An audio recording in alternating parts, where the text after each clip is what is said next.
bonjour Fan et Clément. Alors nous avons aujourd'hui le plaisir de vous accueillir. Fan Montet et Clément Coucoureux, journaliste, créateur, animateur du podcast Cinéphile de notre temps. Moi j'ai eu l'occasion de vous découvrir en 2020, mais si je ne me trompe pas, votre podcast a été créé en avril 2019, c'est ça ? Voilà, c'est ça. C'est ça, donc déjà quasiment 5 ans d'existence et bientôt 50 émissions à votre actif. 50, oui. 50 épisodes et plus les pastilles, etc. Donc ça fait bien plus finalement. Quoi. Vous avez un site internet dédié au podcast, plus une diffusion à travers YouTube. Et puis sur les plateformes. Les plateformes, c'est un format d'1 heure globalement à chaque fois. Et on a lancé un nouveau format aussi qui dure, pareil, plus court, c'est des séances de cinéphiles de notre temps. Et ça dure 15 minutes a priori. On en a fait qu'un, donc c'est encore en construction, quoi. Voilà. Et puis en général, vous avez fait plutôt des choses en studio, mais vous avez aussi fait quelques petites versions live. Oui, pour nos 5 ans justement. Pour les 5 ans. Voilà. Alors, Je trouve qu'on les entend du coup toujours en podcast, mais là je le dis du coup à la caméra, ils sont pareils là devant la caméra que derrière quoi. Ils sont hyper gentils. Alors c'est important de le souligner. Bon, moi je vous ai découvert un petit peu par hasard. D'où c'est venu ? Il faut quand même commencer par là. C'est quel est le point de départ quelle est l'idée de départ ? C'est quoi ? Il y a une rencontre, il y a une envie. Alors une rencontre, en fait, ça fait un certain temps qu'on se connaît avec Fan, parce qu'on s'est rencontrés pendant nos études en lettres. Et le podcast est venu quand même un peu plus tard. Quand je me suis mis à étudier le cinéma, j'ai fait une année d'Erasmus à Berlin. Et il y avait beaucoup de temps de transport parce que la ville est au moins 6 ou 7 fois plus grande que Paris. Et même si j'aimais bien les podcasts et que j'écoutais un peu la radio avant, que je lisais déjà sur le cinéma, c'est à ce moment-là que je me suis mis vraiment à beaucoup écouter de podcasts. Et en termes de cinéma, j'y trouvais pas tout à fait mon compte. Disons qu'il y a pas mal d'émissions de radio de France Culture, de France Inter que j'appréciais et que j'écoutais. De l'autre côté, j'ai vu qu'il existait des émissions de podcast cinéma native, on va dire. Mais c'était plus... j'avais du mal à rentrer dedans parce qu'il y avait quelque chose d'un peu de l'ordre de l'entre-soi aussi, sans vouloir le dénigrer ou quoi, c'est bien que ça existe, mais j'avais du mal à m'immerger dans des émissions où c'était plus comme des amis qui avaient l'air de se connaître depuis un certain temps. Et qui débriefaient sur des films, en gros, qui donnaient leur opinion et leurs avis plus ou moins... et parfois c'est bien fait, dessus, ouais. et c'est bien, mais j'arrivais pas forcément à m'y retrouver. Et c'est tout au long de cette année en fait que je me suis dit qu'il y avait peut-être une voix un peu médiane en fait, qui soit pas le masque et la plume d'un côté, qui soit pas non plus ces émissions qui sont un peu des enregistrements entre copains aussi. Et comme j'ai toujours bien aimé le format du portrait, les interviews un peu fleuves comme ça, je me suis dit qu'il y avait peut-être quelque chose à créer. Et c'est à partir de ça que je t'ai parlé du projet. Ouais. Bah voilà, après entre cette idée et puis la forme que le podcast a maintenant, il s'est passé beaucoup de choses. Ouais. On a beaucoup maturé en amont aussi. Bah, moi tu m'en as parlé et moi j'ai dit ok, bah dis-moi, raconte-moi un peu ton format. Et donc Clément a maturé 5-6 mois. Oui, et parce après, que ça fait du temps. Et il m'en parlait, on listait plein de questions qu'on avait envie de poser à nos invités. En fonction de la météo, de sport, des questions un peu portrait chinois. On a commencé vraiment à se faire un questionnaire énorme en mettant toutes nos idées. Et après, on a interviewé, notre première interview, c'est une de nos amies. Oui, d'ailleurs, c'est que Clément qui l'a fait, moi j'étais que à la technique. Et au départ, on avait fait 2 amies, et Clément avait fait l'une et moi j'avais fait l'autre. Et finalement, on en a gardé qu'une. Mais c'est vrai que ce temps de maturation, on le sent. Parce que, même si évidemment il y a une évolution et une prise de maturité avec le temps, il y a une structure, ouais. Parce que, il y a des thématiques fortes qui reviennent, comme le film Refuge par exemple. Donc il y a quand même, donc ça veut dire qu'on voit bien qu'il y a une structure qui a été réfléchie, pensée avant de se lancer. Oui, ça a pris du temps. Ouais. C'est fou, alors que quand on voit, on dirait que c'est quand même assez spontané et tout, alors qu'en fait c'est du coup... Non, c'est hyper travaillé. Comme le bon vin, quoi. Je pense qu'on avait besoin d'une structure alors presque trop scolaire, on pourrait dire, mais en fait on avait quand même besoin d'une grosse colonne vertébrale pour s'autoriser à être spontané pendant l'interview aussi. Pour se reposer sur ces questions. Oui, voilà, c'est ça. Ce qui n'est pas le cas pour nous aujourd'hui, on n'a pas trop travaillé, mais bon, on va essayer de rattraper. Il y avait quand même un gros questionnaire en J'étais quand même bien dense. Alors, du coup, c'est vrai qu'il y a quand même cette idée de rencontrer, alors commencer par une comédienne qui est en plus une étudiante, hein, qui est en parallèle, c'est ça? Oui, Agathe, elle était étudiante à l'époque en philosophie et elle faisait du théâtre. Et en fait, nous, on était un groupe de copains de prépa, en gros, en lettres, et Clément était un peu le cinéphile de la bande. Et donc, quand on partait en vacances, Clément apportait toujours des DVD. Et donc, il sortait de sous les fagots des DVD un petit peu. Enfin, moi qui étais pas vraiment cinéphile, en fait. Dans ma jeunesse, j'aimais bien le cinéma, mais j'étais pas extrêmement cinéphile. C'est un peu... J'ai eu des steps, mais on va dire que Clément était un step qui m'a un peu élevé en termes de cinéma. Et donc voilà, en vacances, jusqu'à des heures pas possibles, on pouvait regarder des films. Et d'ailleurs, je me souviens, c'est durant une de ces vacances que tu nous avais regardé Twin Peaks aussi. C'est vrai. Toute la série, 1, 2, 3, c'est ça? Oui, et je me souviens, on s'était regardé toute la série, saison 1 et 2, parce que la 3 n'était pas sortie à l'époque. Et c'était assez intense comme moment de cinéma. En plus, on était restés enfermés toute la journée juste à regarder ça. Mais ouais, c'était plutôt comme ça. Et après, ça s'est fait aussi. Je pense que ça a aussi marché parce que Clément avait donc cette culture cinématographique assez importante à la base et que quand il venait nous apporter, et plus particulièrement à moi, des idées, des films, etc., il avait toujours une bonne manière de l'aborder parce qu'il y avait quelque chose aussi qu'on voulait pas faire dans le podcast, c'était un peu des pentes de chapelle ou défendre un cinéma plutôt qu'un autre. C'était vraiment pas ça qui nous intéressait, surtout qu'on est de cinéphilies différentes. Et en fait, moi je trouve que Clément, il a toujours la bonne manière de faire, il est toujours très doux, il est toujours plutôt à vouloir faire découvrir, oui je te lance des fleurs, plutôt à faire découvrir que plutôt à dire, il n'y a jamais d'agressivité ou de choses, ah mais t'as pas vu ça, mais c'est pas possible, c'est vraiment toujours vraiment dans la joie et la découverte et la douceur. Et donc je pense que ça a infusé le podcast vraiment. Alors après, en même temps, juste pour passer en revue, on a donc vous avez accueilli bien sûr des cinéastes, des comédiens, directeurs photo. Alors je ne vais pas pouvoir tout énumérer, mais il y a des compositeurs, des monteurs, des programmateurs de festivals, des producteurs, distributeurs. C'est des créateurs de plateformes, notamment Hotbuster et Vodcaster. Critique. Il n'y a pas d'assistant régisseur. Non. Pas encore. C'est vrai. Pas encore, mais... Peut-être que ça va venir, justement. J'ai regardé, il n'y a vraiment aucune interview sur les assistants. De manière générale de manière générale. Ouais, peut-être, encore, effectivement. Mais pourtant, le régisseur est très important sur un plateau de tournage. C'est arrivé sur des tournages où, après, quand on peut voir les images des comédiens qui ont joué et tout, ils sont pas contents de leur performance. Moi, ça m'arrive de le mettre sur mon compte. Je me dis, je les ai peut-être mal servis.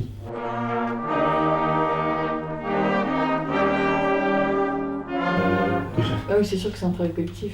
Ouais, je pense vraiment que ça fait partie intégrante de la création d'un film, quoi. Je me dis peut-être qu'il avait besoin d'un café à ce moment-là, je ne l'ai pas apporté.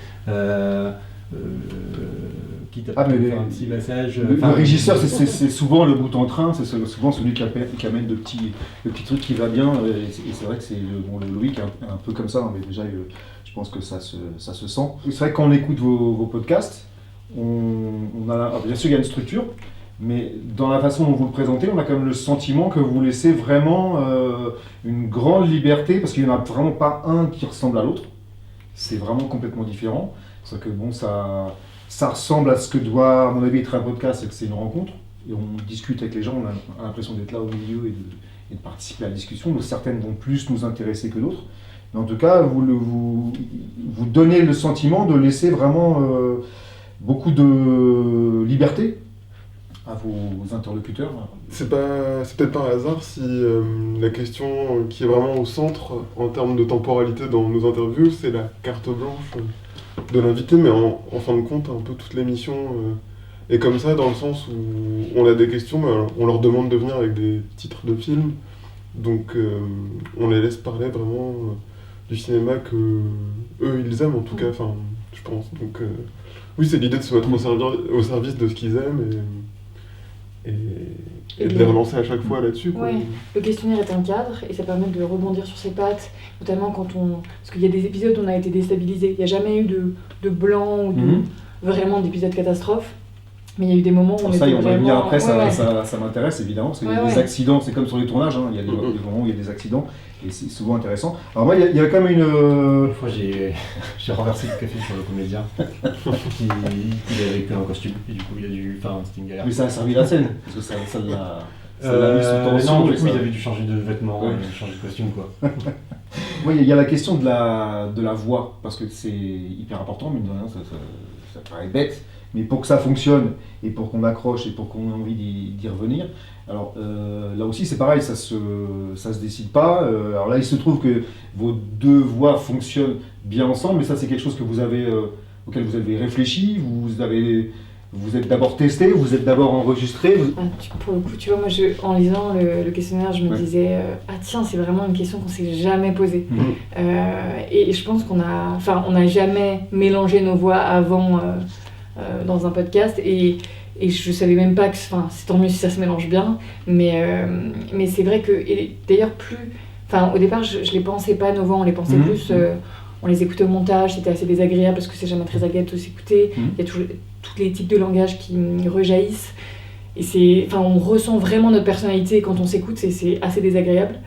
Et en fait, là, ça fait pas très longtemps justement que j'entends vraiment la voix de Clément. Et où je me dis, ah tiens, c'est vrai qu'elle est vraiment particulière, qu'il a un rythme particulier.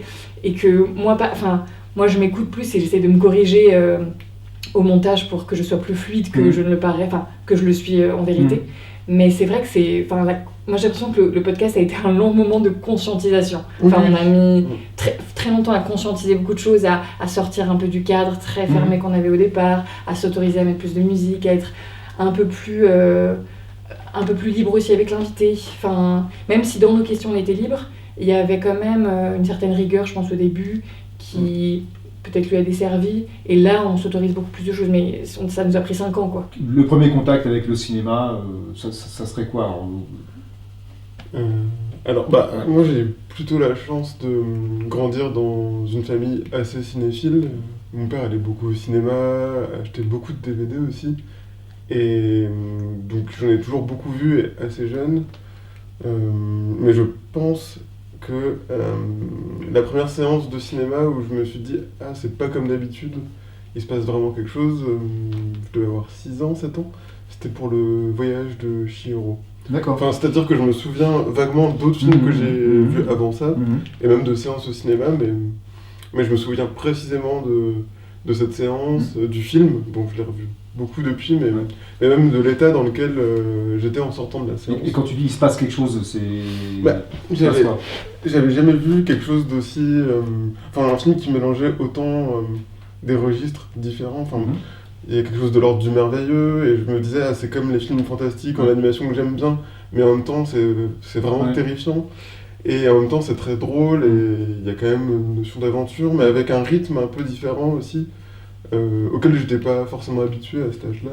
Bon, je me le disais pas du tout comme ça à ce moment-là, mais en tout cas il était un peu différent de ce que j'avais l'habitude de voir, et ça m'a beaucoup marqué. Est-ce que toi, ça t'a soulevé des questions, orienté ta façon de penser, ou t'as l'impression qu'il y a encore quelque chose qui est là aujourd'hui dans ta cinéphilie et qui était déjà planté à ce moment-là? Peut-être. En tout cas, je me souviens qu'après, je pensais tout le temps au film. Il est sorti un été, et j'y ai vraiment repensé tout l'été, et j'avais vraiment trop envie de le revoir, parce que je comprenais pas trop ce qui s'était passé, en fait. Il y avait un truc de l'ordre du mystère aussi, et je pense qu'à chaque fois que je suis retourné au cinéma par la suite, j'avais un peu envie de retourner à cette espèce de sensation. Mais bon, peut-être que des choses se sont jouées à ce moment-là, c'est une bonne question. Et toi, fan, c'est du côté de Miyazaki aussi, ou c'est d'autres univers ? C'est vrai que je trouve que c'est toujours une question hyper difficile, parce qu'on se souvient pas, et moi, je trouve que les premiers souvenirs que je pense la majorité des gens ont, c'est les films d'animation, les séries d'animation qu'on regarde à la télé, qu'on regarde au cinéma. Et moi, je sais que, je pense, oui, tu me poses après la question de notre cinéphilie, de nos films cultes, etc. Et moi, c'est vraiment, oui, ce cinéaste-là. Je pense que notre génération a été vraiment très marquée par Chihiro parce qu'on l'a découvert globalement à 6 ans et que les parents en cochon, le son visage, c'est vraiment des figures qui nous ont marqués. Après, moi, je me souviens d'avoir vu Princesse Mononoke en cassette, d'avoir vu Le Château dans le ciel au cinéma. Enfin, voilà, c'est des... Pareil que Clément, c'est des moments où t'es vraiment emporté dans un ailleurs, dans un merveilleux, qui n'a jamais été aussi fort que là, et donc t'as envie d'y retourner parce que tu t'y sens bien et que c'est vraiment... c'est vraiment des chefs-d'œuvre à chaque fois, mais en tant qu'enfant, c'est juste une sensation à laquelle t'as envie de retourner. Et je pense que c'est vraiment l'animation en général, et peut-être plus précisément Miyazaki, qui ont marqué mon imaginaire au départ. Le premier film, c'est un peu comme un premier amour au final, on continue toujours d'y repenser. Oui, mais on s'en souvient, en tout cas moi, j'ai pas un truc où je me dis, un premier amour, on s'en souvient a priori. Moi par exemple, Hercule, c'est mon premier film, enfin celui que j'ai regardé pendant des années, j'ai toujours mes petites cassettes à la main et tout. Et là, encore aujourd'hui quand même, je pense au moins une fois toutes les 2 semaines, je me mate Hercule quoi. Je suis resté quand même... Bah oui, donc c'est cool d'avoir un premier souvenir.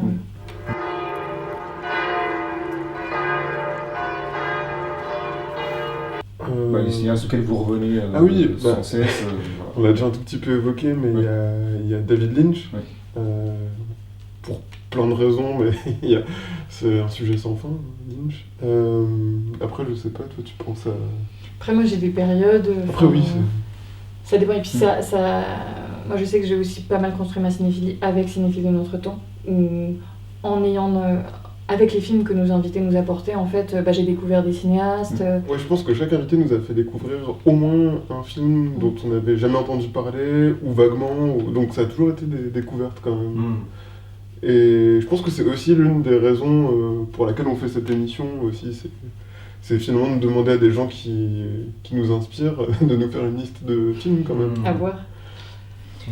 Alors, en termes de pratique de cinéma, il y a eu des expériences aussi, parce que tout le monde veut faire des films en fait. Est-ce que c'est aussi votre cas ? Moi je viens d'en finir un. D'accord. Et Clément est en cours. Oui, moi je suis en train d'écrire un cours aussi là. Pareil. On donc peut oui, ça se nourrit. Aller un peu plus loin dans en savoir un peu plus, ou c'est encore un petit peu délicat de... Parce que Moi oui, parce qu'il est sorti, même s'il est en cours dans son style en cours d'attente de réponse de festival, quoi. Mais c'est un court-métrage, documentaire, animation, parce que moi je viens vraiment de ce cinéma à la base, du documentaire. Et comme on a pu le voir, j'adore l'animation, donc c'est un film qui mêle les deux. Qui s'appelle du coup... Qui s'appelle La fille à la recherche de la cabane. D'accord. Et voilà, c'est une enquête qui va jusqu'en Laponie pour retrouver les traces d'un artiste qui a vécu un peu là-bas et qui était dessinateur, d'où... Alors, animation, parce que tu as travaillé avec des animateurs ou tu animes toi-même? Non, j'ai travaillé avec des animateurs parce que je ne sais pas dessiner, mais j'ai travaillé avec une animatrice et une équipe d'animation à Marseille qui ont fait toutes les séquences animées du film. Et voilà. Donc toi, du coup, tu as écrit, tu réalises, tu joues dedans ou... Je suis le personnage principal, mais vu que c'est un documentaire, je suis pas comédienne. Ah, donc voilà. Du coup, c'est vrai que en termes de... ça fait beaucoup d'activités, parce que un podcast, c'est énorme du coup, d'arriver à gérer les deux en parallèle. C'est une grosse question qu'on a, c'est comment stabiliser notre vie professionnelle en gagnant de l'argent, en faisant ce qu'on aime. C'est une vraie question qu'on se pose tous les deux. Puis en gardant du temps pour nous-mêmes aussi, ce qui est jamais facile. Après, je pense que c'est aussi, en tout cas, après on est relativement jeune quand même, on a moins de 30 ans, donc il y a aussi une construction de notre parcours qui est en cours, et donc... Et toi Clément, tu es sur l'écriture d'un projet aussi? Oui, voilà, en fait il y en a un qui est déjà écrit en recherche de financement, que j'ai coécrit avec ma copine, mais on n'est pas forcément pressé parce qu'on préfère le faire dans de relativement bonnes conditions plutôt que de le faire rapidement. Et puis là, donc, on est en train de monter quelque chose de beaucoup plus léger qui a déjà été filmé cet été, et on est plutôt sur le montage en ce moment. D'accord. Parce qu'on n'avait pas envie d'attendre et qu'on avait envie de... Dans les deux cas, c'est un premier film? Ouais. Premier film et premier film également. Court-métrage également? Oui. Et fiction? Oui. pure fiction, Oui, la pure pas de fiction. de mix avec le documentaire. Alors avec, celui tourné cet été, un petit peu Ouais. quand même, D'accord. mais c'est un peu hybride quand même. D'accord. Premier film aussi. Mais du coup, vous savez combien de temps vous écrivez? Alors celui qui est déjà écrit, mais pas encore tourné, et il a fallu quasiment 1 an, je dirais. Parce que, comme le podcast, il faut trouver le temps de l'écrire à côté du travail. Puis il faut laisser aux choses le temps de maturer aussi, en fait. Et celui qu'on est en train de monter, oui, ça fait à peu près 1 an qu'on a eu l'idée, un petit peu moins. Mais entre le moment... 5-6 ans, mais... Ouais. 5-6 ans, et on me dit souvent, genre, qu'est-ce que tu fous avec ton... en gros, mais je me dis, est-ce que c'est pas plus intéressant de prendre le temps, justement, comme vous dites, de laisser maturer? Moi, ça fait un moment que je suis dessus, que je finis un petit peu, et que j'ai pas la fin encore de l'histoire.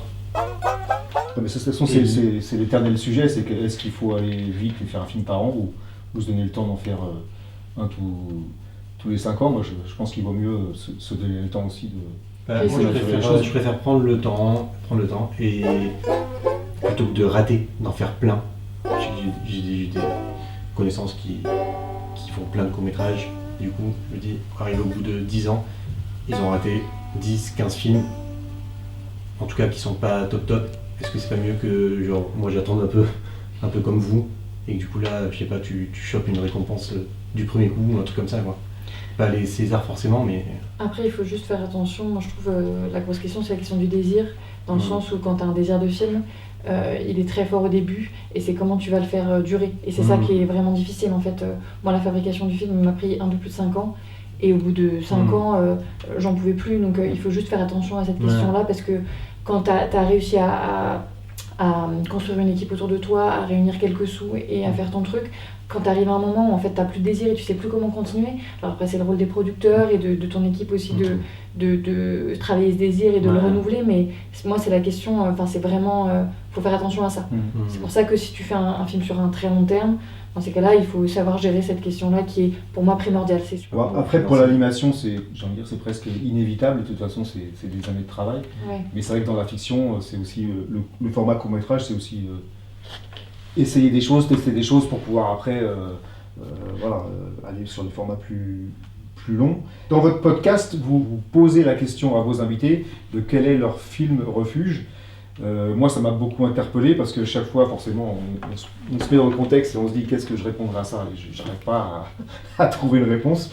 Donc du coup, je vous pose la question inverse, c'est-à-dire quel serait pour vous le film d'Angers, c'est l'inverse du film de refuge, le film auquel on a été une fois, mais on n'est pas prêt d'y retourner. Bah, c'était pas... Nous, on avait une question un peu qui ressemblait, et que tu nous as posé aussi, c'est le film qu'on n'aime pas mais qu'on recommanderait. Ouais, qui est pas exactement pareil mais qui peut s'y apparenter. Moi j'avais cité, je me souviens de quelques séances de cinéma qui avaient été très marquantes. Il y avait Lost Highway de David Lynch qu'on avait vu au cinéma lors de la restauration, donc il n'y a pas très longtemps, et où c'était un cauchemar. Enfin, le film est vraiment captivant, dans le sens où il te saisit, mais ça a peuplé mes cauchemars pendant de très longues nuits, donc il y avait quelque chose de pas vouloir s'en réapprocher parce que c'était très, très noir. Oui, moi je me souviens que j'avais répondu par Climax de Gaspard Noé, et pour des raisons un peu différentes. C'est que il a quelque chose de très séduisant, ce film, et pour autant, dedans, même s'il se présente comme un objet un peu fun, que j'avais jamais vu la danse filmée comme ça, notamment dans la scène d'ouverture, que j'aime bien. Il y a quand même un rapport, il a un rapport à la violence que j'apprécie pas forcément aussi, et que je trouve un peu nihiliste, mais il y a quelque chose qui m'avait profondément dérangé, mais pas dans le bon sens du terme en tout cas. Et alors, film culte, si on prend la question inverse. Alors, film culte. Le papier alu au son, ça, c'est pas top. Film culte alors.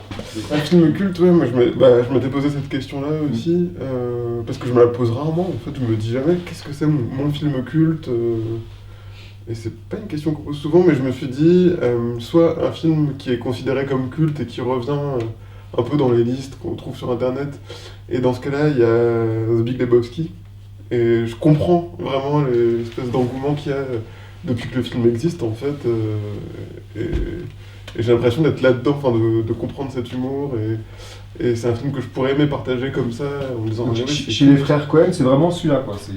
D'accord. Il y en a peut-être d'autres qui m'intéressent plus, mais par exemple, voilà, là je pense. Bon, c'est une petite digression, mais il y a cette saison 2 là, de la série Sévérance qui vient de sortir. Il y a John Turturro qui joue dedans. Et si je vois son nom, je vais tout de suite penser à The Big Lebowski par exemple. Pareil, si je pense à Jeff Bridges, je pense à ce film et puis à certaines séquences. Donc en ça, c'est un peu culte. Et sinon, il y a le film un peu culte de mon adolescence parce que j'y revenais un peu souvent. Mais je suis pas sûr qu'il soit culte en général. C'est Deep End. Si, quand même. Ouais, Si. Tant mieux alors, mais je sais pas aujourd'hui si. Mais en tout cas, ouais, c'était un film sur l'adolescence. Oui. Que j'ai découvert quand j'étais adolescent aussi, donc il y a cette espèce de rencontre comme ça, et je pourrais y revenir souvent, mais... Alors moi, ce qui m'intéresse dans un podcast, c'est si possible découvrir des cinéastes. Alors encore récemment, j'ai découvert Yannick Bellon dans le podcast de... Pas comme tellement, c'est toi qui en parle. Tout à fait. Ouais. L'exégète, c'est ça. Oui, exactement. Donc ça, je trouve ça hyper intéressant. Voilà, super, j'ai découvert un truc. Et alors du coup, moi, ça me donne envie de vous poser la question, quels seraient les films, ça pour moi c'est un sujet important, quels seraient les films que vous auriez envie de défendre, pour lesquels vous pensez qu'ils sont un peu passés sous les radars? Je sais que moi, par exemple, Yannick Bellon, quand pas comme tellement on a parlé, j'ai l'impression d'avoir ouvert une porte cachée et d'être tombée dans un monde parallèle dont j'avais jamais entendu parler. Cette cinéaste qui a quand même traversé le XXe siècle, qui a fait des films hyper différents, qui a eu plein de métiers, on n'en parle jamais. Alors là, son ayant droit, Éric Leroy, fait beaucoup de choses pour qu'on essaye de la redécouvrir, mais elle a été quand même complètement oubliée alors qu'elle a eu un parcours très... Enfin, elle a été vraiment en parallèle d'Agnès Varda, je trouve. C'est vraiment une cinéaste qui a pas du tout fait les mêmes choix, mais qui a vraiment eu son activité de cinéaste en parallèle d'elle et qui est morte à peu près au même moment, et toutes les deux elles ont fait un film testament où elles revenaient sur leur vie. Je trouve ça assez intéressant que ce soit des femmes qui l'aient fait, comme si en fait souvent quand un cinéaste meurt ou un grand acteur meurt, il y a toujours des documentaires ou des films qui vont être faits pour raconter leur vie, et elle en tant que femme elle savait que très probablement elle n'aurait pas ça, et donc elles l'ont fait d'elle-même, et ça je trouve ça assez beau. Et donc elle a fait son film un peu testament. Et donc j'ai vraiment découvert sa filmographie à travers les DVD qui sont réédités sur internet, etc. J'ai fait un article sur elle, et il y a eu des séminaires qui ont été faits. Enfin, j'ai vraiment tiré le fil jusqu'au bout. Quand tu dis tu as fait un article sur elle, parce que on écrit aussi dans la revue Apache. Ouais. Ah oui, parce qu'il y a aussi une activité critique sur le genre. Je l'avais abordé dans mon questionnaire, mais je suis peut-être passé un peu vite. Il y a aussi ça en plus, quoi. Ouais, d'accord, oui. ok. Parce qu'on a en fait. Donc, combien d'heures de sommeil par nuit? 2, 3 Mais après ça, on le fait vraiment.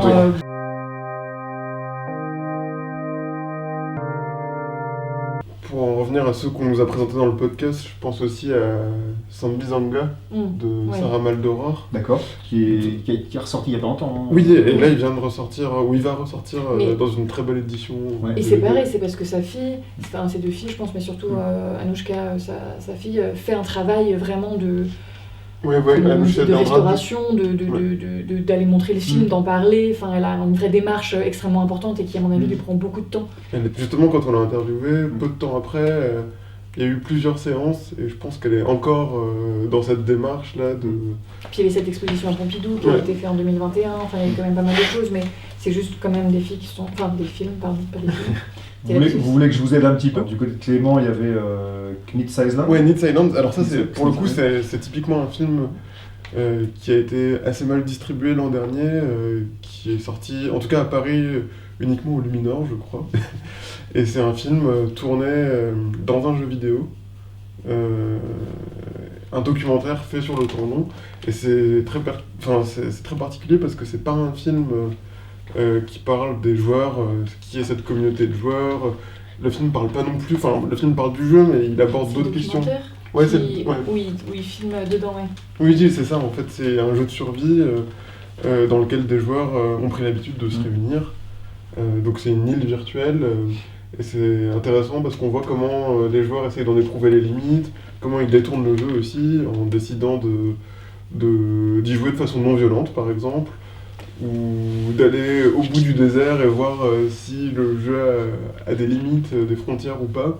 Et on se retrouve dans un film qui fait penser à Jerry de Gus Van Sant par exemple. Et c'est une façon très poétique en fait d'aborder cette espèce d'entre-deux qui existe entre le virtuel, le réel, et je trouvais ça passionnant qu'un film comme ça existe et qui soit distribué quand même sur un grand écran en fait, alors qu'il vient d'un ordinateur. Alors, film passé sous les radars, je voulais dire Titanic. Dans le sens où en gros je trouve qu'il y a quand même beaucoup de gens qui Malheureusement pour lui. il y a quand même beaucoup de gens qui l'ont pas vu, je me rends compte. Genre mon ex l'avait pas vu par exemple. Et alors que je trouve que c'est un chef-d'œuvre ultime, mais je pense qu'il a quand même eu pas mal de publicité. Il a eu des récompenses. Peut-être pour une certaine génération, peut-être.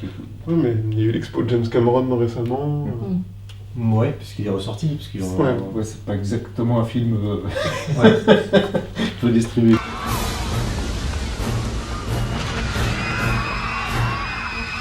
J'aime bien l'hybridité entre la fiction, le documentaire, l'animation, et je trouve que c'est des films, parce qu'ils sont compliqués à faire, ils n'existent pas beaucoup, et j'aurais tendance à dire que ce serait chouette qu'il y en ait plus, mais après, voilà, une cinéaste comme Céline Devaux, qui à la base est rédactrice de films d'animation, et qui vient à la fiction, et qui mélange vraiment les deux, et qui fait quelque chose de vraiment très drôle aussi, parce que je trouve qu'il y a peu de films très drôles en ce moment, enfin on fait moins de films de comédie vraiment drôles. Et elle est bien arrivée avec Tout le monde aime Jeanne, je trouve, son dernier film. Et voilà, on mélange. Enfin, il y en a quand même, mais après, c'est juste. Moi, je me dis que ce serait bien. Peut-être c'est parce qu'il y a la guerre, les gens ils disent. Oui, peut-être que tout le monde est déprimé. Ouais. Mais après, je sais pas ce que t'en penses, Clément. Si, je suis assez d'accord avec toi sur cette idée d'avoir des objets hybrides et des choses vraiment inattendues aussi. Difficiles à calculer, difficiles à prévoir. Et j'aime bien, mais je pense que c'est le cas de tous les spectateurs, enfin j'espère en tout cas, mais le sentiment d'être surpris aussi. De se dire, à ça j'aurais pas pu prévoir que ce film puisse exister un jour, et j'aime pas, mais en tout cas je me sens chanceux quand même de pouvoir le voir. De découvrir ce film qui est vraiment une surprise. Enfin, bah, là, moi je me souviens aussi en termes d'hybridité et tout, il y avait le film de Parawan, Spectre. C'est Sanity, Madness and the Family, qui pareil mêlait plein de choses différentes et qui était super intéressant et très beau et très sincère dans sa démarche. Et là, qui amène aussi une dimension particulière, c'est l'attention portée au son, ouais, comme le film musique, de Pete Chapong. C'était cool. Memoria, ouais. Voilà, donc il y a aussi. C'est une forme aussi d'hybridité quelque part de tout à fait, mettre le son particulièrement. Devant, oui, mais lui je l'inclus aussi dans les cinéastes surprenants. Ouais, complètement. Alors, Titanic aussi quand c'est sorti. Un grand travail sur le son, non mais c'est vrai. Surtout le fait divers. Au niveau du budget, par exemple, il n'y avait jamais eu un budget aussi gros, quoi. Oui.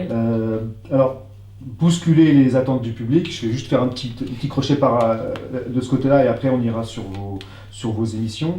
Bousculer les attentes du public, c'est aussi un petit peu l'objet du film subversif. Est-ce qu'on peut faire un petit crochet? Oui, film subversif, quels sont les films subversifs et c'est quoi un film subversif? Bah ouais, c'est une sacrée question, puisque moi j'en sais rien honnêtement. Enfin, je me suis dit, est-ce que c'est un film que j'aurais pas dû voir? Est-ce que c'est un film qui m'a complètement transformée? Enfin, on savait pas comment répondre. On sait tous les deux. Qui n'aurait pas dû exister. Qui montre des images qui n'ont jamais été vues, mais aujourd'hui c'est quasiment impossible d'avoir des choses qui n'ont jamais été vues. Donc c'était un peu une question auquel on avait du mal à répondre. Ouais, c'est très très vaste, je sais pas si ça pourrait répondre à la question, mais ce week-end on a été voir The Brutalist, et qui subvertit un petit peu les attentes du spectateur, parce qu'il y a une première partie qui est comme une montée en fait, dans laquelle on peut se projeter, et je dirais pas qu'on s'y sent bien, mais quasiment. Il y a une excitation. Ensuite, il y a une excitation, il y a une espèce d'effervescence, ça monte, on est assez heureux. Il y a un entracte de 15 minutes, et là, je pense qu'elle est structurée de façon très différente, et c'est plus une forme de descente.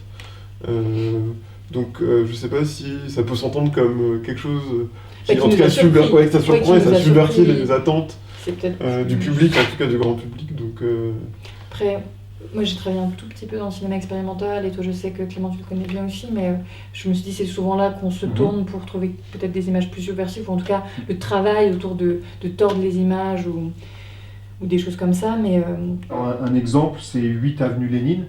C'est un film qui traite, qui suit une famille de la communauté rome pendant 13 ans. Et donc il faut vraiment 13 ans d'un documentaire pour casser les idées reçues. Enfin, je le vois mal, un film comme ça, passer à la télé, par exemple. après, ça me fait beaucoup penser, par exemple, au travail de Gianfranco Rossi, qui fait des documentaires, pareil, sur un très long terme. Je pense que c'est que le temps qui peut apporter l'obtention, justement, de ces images qu'on peut pas avoir en allant tourner un documentaire sur un mois. Enfin, c'est pas possible. Donc, on parvient à des images inédites, en fait, ou alors d'une intimité folle quand on y passe du temps, et il faut avoir un savoir-faire aussi assez fou, je pense que... Enfin, c'est des documentaristes qui travaillent un peu comme ça. Enfin, je pense particulièrement aux documentaires, parce que en fiction et en animation, on construit toutes les images, donc... ouais. Mon premier film subversif, Subversif. au final, c'est plutôt une pièce de théâtre où en gros, vraiment, tout le monde s'était dénudé. Tout le monde s'était dénudé. Et j'avais trouvé ça fou, parce que ça racontait vraiment quelque chose. C'était pas du tout décontextualisé. Et je trouve qu'au cinéma, il y a au final peu de nudité par rapport au théâtre. Par rapport au théâtre, tu trouves que... On peut en trouver un petit peu, mais... Il y en a quand même pas mal, du cinéma. Oui, mais c'est toujours plein de filtres, plein de suggestions. Et toujours très très monté, quoi. On pourra trouver une liste de films qui pourrait peut-être te faire changer la vie. On revient un petit peu sur les émissions, parce que là, c'est vrai qu'il y a, c'est très très très dense, il y a plein d'invités. On a des noms comme Patricia Mosby, Franck Je Beauvais. pense que lui, il aurait plein d'images subversives. Ah oui. Plein de films Alors, subversifs. Les invités qui vous ont surpris, ou l'invité qui vous a surpris, parce que c'est vrai que difficile de parler de tout le monde, mais moi, Anouchka de Andrade. Mais oui, là on a été. Enfin, moi je sais qu'on a été surpris parce que c'est un pan de cinéphilie qu'on connaissait pas nécessairement. Donc de ce point de vue-là, on a été très agréablement surpris. On s'est dit que on avait vraiment littéralement un continent de cinéma à découvrir quand même. Puis on a été surpris par sa gentillesse, son talent aussi. Et son talent de conteuse surtout. Enfin, Ouais, c'est la vraiment façon dont elle quelqu'un raconte. qui aime raconter des histoires. Enfin, moi je me souviens, j'étais très marquée par... elle nous racontait le film Tosca, je sais plus qui c'est, mais... Je crois que c'est Benoît Jacot. Oui, je crois que c'est ça. L'opéra. Voilà, où c'est un opéra filmé, où il filme différentes les répétitions, un film sur l'histoire de l'opéra et l'opéra mis en scène dans un opéra. Et elle te le raconte comme si c'était James Bond, quoi. Enfin, il y a un truc, elle plonge dedans, il y a plein de péripéties, et c'était vraiment très agréable à écouter, quoi. C'est vraiment quelqu'un qui te raconte des histoires et qui prend plaisir à ça, et ça se voit. Qu'elle a été baignée à ça, elle, même dans son enfance, quoi. Alors, on a souvent l'impression que vos invités sont très bavards. Alors, je ne sais pas si c'est forcément le cas, mais en tout cas, c'est l'impression que ça donne. C'est que c'est quand même assez nourri, ça y va. Bon, on les laisse. En fait, on crée les conditions pour qu'ils le deviennent. Après, on a eu des gens qui parlaient beaucoup et où c'était compliqué de les arrêter. Et ça, c'était difficile parce que on veut les laisser parler et évoquer les films qu'ils aiment, ou en tout cas les films qui les questionnent d'une manière ou d'une autre le plus librement possible, mais aussi que ce soit un dialogue, qu'on puisse les relancer, qu'on puisse... Comment vous leur dites, du coup? On essaye de trouver des moments où ils respirent et faire c'est là on lance une question, mais c'est pas simple, honnêtement. Il y a du montage des fois, il y a un peu de cut quand même. Ouais, il y a eu des gros épisodes où le montage a été... Ils sont payés ou... Non, c'est vraiment comme la presse, dans le sens où on les invite, mais ils sont bien généreux de venir... C'est comme toi aujourd'hui, c'est pareil. Et du coup, vous gagnez non. Beaucoup d'argent ou... Non, malheureusement, on ne peut pas en vivre. On gagne rien du tout dessus. Parce que moi, je gagne pas encore d'argent, mais je sais pas si vous, vis-à-vis de vos familles... En tant que régisseur, si, ça paye un petit peu, régisseur. Non, quand même. Non, je fais beaucoup de projets bénévoles quand même. Mais je sais pas vous, vis-à-vis de vos parents, si genre en gros il y a du jugement. Là où...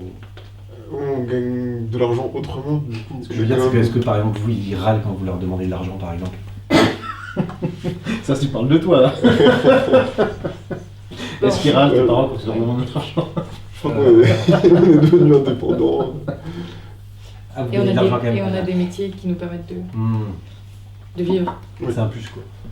Oui, pour Alors- le podcast, c'est un plus. Ouais. L'invité qui vous a fait changer d'avis. Alors c'est vrai que j'avais posé cette question comme ça un peu de façon très, très générale, mais j'ai vu que vous aviez de la matière. Alors, changer d'avis, ça peut être sur un film, mais ça peut être sur un sujet. Mais j'ai vu que vous aviez aussi évoqué pas mal de choses de ce côté-là. Ouais, moi je sais que à chaque fois, enfin dans le sens où vu que l'invité vient parler de lui et de son regard sur le film, il y aura toujours une découverte et c'est toujours très agréable parce que il le fait de 99% du temps d'une belle manière et avec beaucoup de passion. Et moi je me souviens en fait parce que beaucoup de gens nous ont parlé de Sans Soleil, et notamment Mathieu Macheret et Parawan qui nous ont beaucoup parlé de ce film. D'accord. Et moi ayant fait des études de documentaire, c'était vraiment un film référence. Et quand j'ai vu la première fois, il m'est un peu tombé des yeux et je savais pas trop quoi en faire parce que tout le monde en faisait un chef-d'œuvre et moi je savais pas comment le saisir. Et en fait, ça m'a permis d'avoir des clés pour le saisir. Et en fait, plus je m'y replonge, parce que c'est vraiment un film, je trouve, on peut s'y replonger, ne serait-ce qu'un quart d'heure ou le prendre par petits bouts. Et en fait, ça permet de prendre le film et de l'apprécier. Et je trouve que ça a été vraiment des passeurs à ce niveau-là parce que eux, c'est des films qui les ont, notamment Parawan, énormément marqués. Et donc forcément, ils ont une manière de les prendre et d'en parler qui est extrêmement sensible et qui... Ouais, enfin moi j'ai vraiment eu l'impression après en avoir discuté avec eux que c'était comme une espèce de mélopée, de sortilège un peu. Et donc on y revenait et on n'avait pas tout compris, mais on y revenait quand même. Enfin il y avait vraiment quelque chose comme ça, un peu d'obsessionnel, qui est venu grâce à eux. Oui, tout à fait. Donc là, c'est plus le rôle de guide dans un... Voilà. à travers Ils le font à nous parce un qu'on est les cinéphile, quoi. premiers auditeurs, Mm. mais le but c'est aussi qu'ils en fassent aussi à nos auditeurs du podcast. Mm. Et moi, je sais que par exemple, il y en a pas mal qui nous ont parlé donc, de ce film, dont Luce Grosjean qui est distributrice chez MU, Oui. et qui nous en avait parlé aussi comme film où en fait elle essaie de construire ses séances de court-métrage ou de long-métrage pour emmener son spectateur jusqu'à ces endroits-là, qui sont des endroits où c'est vraiment pas simple d'aller. Et elle essaye de les surprendre assez, mais de les tenir par la main assez pour arriver à les emmener, par exemple, voir Sans Soleil. Et je trouve ça hyper intéressant comme travail de distribution, parce que c'est vraiment pas évident. Je pense que tout film qui pourrait nous sembler ardu de base, quand il est défendu par l'un de nos invités qui nous explique pourquoi il l'aime de façon intime, je pense que ça le fait appréhender d'une autre façon. Je pense notamment à un cinéaste que j'ai vraiment découvert et commencé à apprécier avec nos invités, c'est Jacques Rivette. Oui. Ça m'attirait un peu avant, évidemment, mais je trouvais toujours que c'était difficile à aborder. Puis en fait, on a découvert par pas mal de nos invités, enfin pas mal j'exagère un peu, mais que Céline et Julie vont en bateau, c'est pas un film si compliqué que ça. En quoi il est ludique par exemple. Et hyper joyeux. En Oui, fait. en quoi c'est un film très joyeux en fait. Il y a une de vos invités qui l'a cité comme étant un film... C'est pas comme tellement en fait. Voilà. Moi je sais que c'est lui. Ouais, C'est lui Oui. qui. Moi pareil, Jacques Rivette, on m'en parlait beaucoup comme un monument, etc. C'est toujours difficile de s'approcher des monuments. Ouais. Et en plus avec des films extrêmement longs. Et donc voilà, parfois c'est difficile de se mettre devant un film de 3 heures, 3 heures et bien demie, sûr. voire 13 heures pour Out 1, dont Paco aussi nous avait parlé.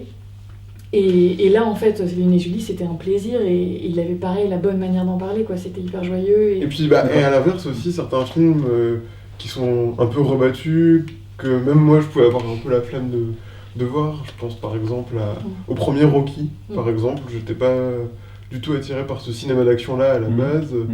Et c'est Gérald Duchossois, donc, qui lui dirige Cannes Classique à Cannes, qui a insisté pour en parler. Et en fait, c'était une vraie découverte de le voir à travers ses yeux et de voir parce que le film allait être vraiment sensible aussi. C'est un vrai bon film. Enfin, moi, oui, c'est un vrai bon film, aussi, un classique, mais dans le bon sens du terme. Et c'est très drôle et c'est très. Et souvent cité dans les ouvrages de scénario notamment. Oui, mais voilà. Pour la construction du personnage. Mais voilà, c'est des films dont on aurait pu se dire un peu la flemme quand même, mais on les revoit pour préparer l'émission et en fait on est content de les découvrir ou de les redécouvrir aussi. Et ça vous arrive de devoir parler de films dont vous n'avez pas du tout compris le... Oui, Inland Empire de Lynch par exemple. Vous n'avez rien compris du film. Rien compris, c'est un bien grand mot, mais quand même, c'est difficile haut à c'est saisir compliqué. quoi, comme film. Et donc justement, aussi on attend quelqu'un comme Paco Thielman qui arrive et qui nous dit Inland Empire c'est génial, on l'attend aussi un peu au tournant en disant mais il nous voilà, dit aussi c'est génial, que... quoi. Après il nous dit aussi l'intrigue est vraiment compliquée aussi. Ouais.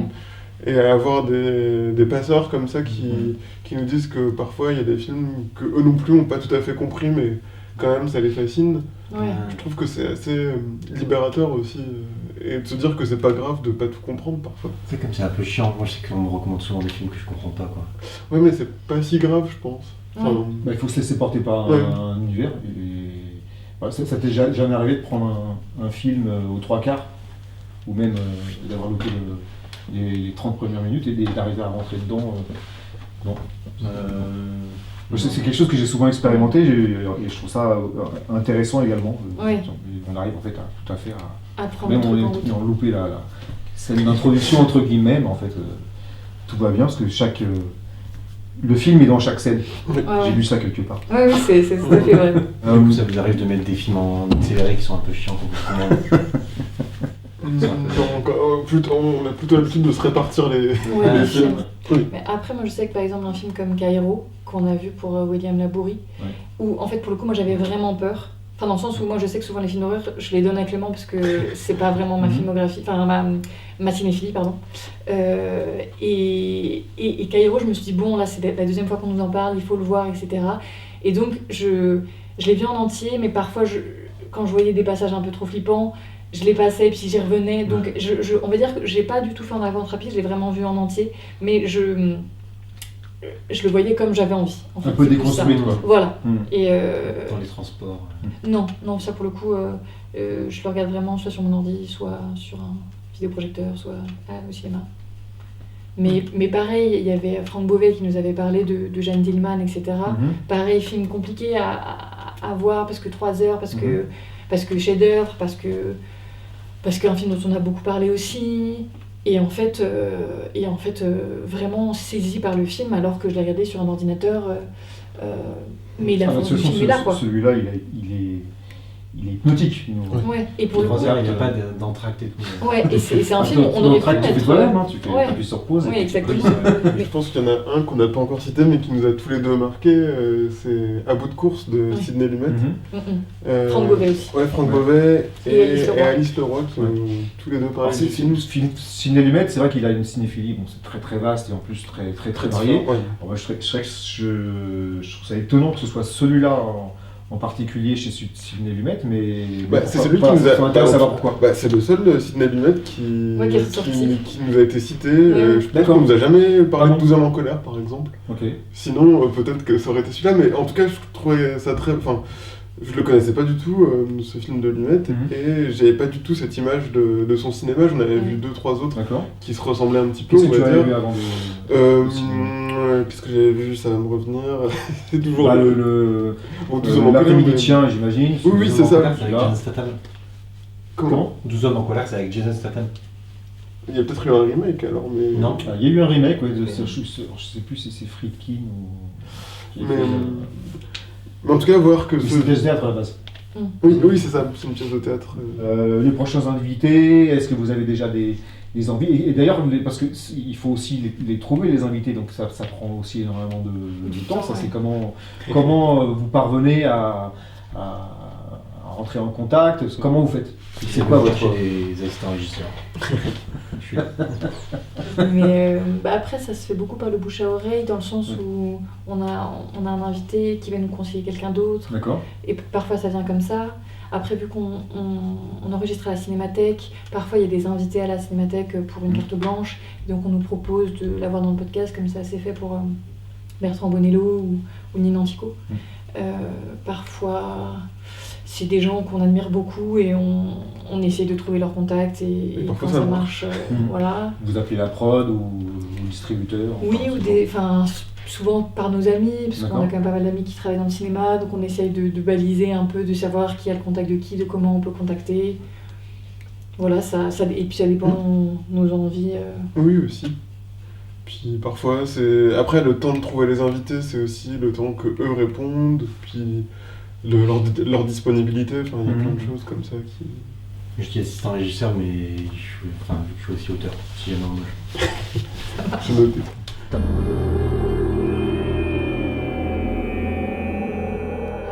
On sort un demain qui sera un peu différent des autres. D'accord. Et après, on a une autre séance de Cinéphile de notre temps, donc notre format court qui devrait sortir. Ouais, qu'on est en train de monter aussi. Ouais, Et qui se déroule dans un cinéma, c'est ça? Oui. Ouais, D'accord. c'est autour d'un cinéma et d'un film et d'un cinéma. Et d'une sympathique. séance, ouais. Alors là bon, vous arrivez quand même à 5 ans d'existence, qui est quand même énorme. Le podcast a gagné un peu en notoriété, vous le remarquez ça? On vous connaît parfois dans la rue. Non, c'est la radio. Bah oui, C'est le podcast. Ah, Si, la voix, ça pourrait. non mais la voix. Ça pourrait. Ouais. On n'a pas des voix encore assez reconnues pour... Non, mais c'est assez petit quand même, en termes de manière générale, ça reste petit, mais... Ouais, disons que dans un certain microcosme, notre podcast est peut-être reconnu. Dans le milieu cinéphile Voilà, et du cinéma, on est- encore une fois, c'est très petit, mais Ouais. les gens parfois connaissent, souvent aiment. Et Nous, on a de la chance d'avoir des auditeurs dont on sait qu'ils écoutent vraiment bien le podcast, donc il n'est pas forcément beaucoup écouté, ouais, mais il est bien écouté par contre, j'ai l'impression. Mais- ouais. Après, c'est quand même beaucoup par une population qui est Oui. très cinéphile à la base. Je sais qu'il y en a je connais quelques personnes qui l'écoutent et qui sont pas cinéphiles de prime abord et qui prennent plaisir, mais je trouve que c'est quand même rare et je trouve qu'on est quand même dans une niche un peu cinéphile. Moi, à la base, j'aurais aimé être un petit peu plus grand public, enfin parler à plus de monde, et je pense que c'est par le choix de nos invités qu'on fait ça. Et aussi par... je trouve que c'est toujours compliqué de ne pas tomber dans le truc un peu cercle fermé, on parle que de choses qu'on connaît. Donc moi, au départ, je voulais qu'à chaque fois qu'on parle d'un film, on reconstitue un peu l'histoire du film. Mais au bout d'un moment, je me suis rendu compte que parfois ça alourdissait le propos de toujours raconter l'histoire et puis après d'en venir au propos de l'invité. Mais voilà, c'est un peu un entre-deux à avoir, entre avoir un propos parfois extrêmement pointu. Enfin, je pense par exemple à Parwan qui parle du son chez David Lynch et qui va en parler de manière extrêmement pointue. Ouais, technique, ouais. Et c'est hyper intéressant. Et je pense que peut-être même une personne qui n'a jamais vu les films de David Lynch pourra l'écouter. Oui. Ou Caroline Champotier qui parle pareil des noirs chez David Lynch, elle va vraiment détailler les noirs, les infranoirs, et donc même nous on était un peu perdus dans ce qu'elle disait, mais je pense que le propos peut être intéressant. Une autre question. C'est pas encore une autre question, mais vas-y, il n'y a pas de souci. Est-ce que vous pensez pas que dans les salles obscures, certaines minorités comme les sourds peuvent se sentir un peu exclues depuis les débuts du cinéma parlant? C'est un vrai sujet. Ouais, c'est un vrai sujet. Ouais, et d'ailleurs, je crois qu'il y a une influenceuse, la manie du cinéma, qui en parle très bien sur internet et qui a fait des vidéos spécialisées sur ça, justement, sur les séances pour sourds et malentendants. Bah moi, je sais que pour avoir travaillé, enfin là au travail où je suis en ce moment, j'ai suivi toute l'organisation du festival Télérama. Et j'ai pu travailler avec 2 associations pour les sourds et malentendants sur toutes les séances qu'on dit en accessibilité, justement. Donc soit avec un sous-titrage sourd et malentendant, soit avec de l'audio-description, soit... Enfin bref, donc ouais, c'est un vrai... Vous, par exemple, pour le podcast, pour les aveugles, par exemple, ça... Les aveugles, ça pose pas de question, étant donné que c'est du son. Mais pour les sourds, en effet, c'est compliqué. Et est-ce que aussi vous pensez que si le prix du tabac continue d'augmenter, ça pourrait avoir un impact négatif sur le cinéma français? Parce que c'est presque devenu un luxe de fumer. Donc je me dis que c'est peut-être que si on fume beaucoup au cinéma, est-ce que ça peut avoir un impact sur le budget des films et tout? Je crois que d'ailleurs Gérald Duchossois, il avait fait sa thèse sur les cigarettes un dans les films. mémoire de fin d'études. Ouais, et il disait que justement on fumait beaucoup moins dans les films. On fumait beaucoup plus dans les vieux films, alors qu'aujourd'hui ça fume pratiquement plus. Enfin, ça fume, pratiquement plus. C'est flagrant. Mais il y a Moi, plein j'ai commencé de... à fumer devant Once Upon a Time in Hollywood. Quand on va pétiller. Mais du coup, là aussi, c'est pareil. Ça joue. Si on parle de ta question, on peut élargir à plein d'autres sujets. C'est-à-dire qu'en fait, oui, il y a plein de façons de représenter la vie aujourd'hui dans le cinéma qui sont un peu bridées par des normes, quoi. Bah, merci beaucoup pour cet échange, d'avoir pris un petit peu de temps pour se rencontrer et puis vous connaître un petit peu mieux. On espère qu'on aura permis donc aux auditeurs d'une façon générale de mieux Je suis bête, j'avais t'en savoir. Une dernière question, mais je me suis Allez, lance-toi. Non, j'ai mis Oui ou non? Pourquoi beaucoup de personnages dans les films de James Cameron sont bleus?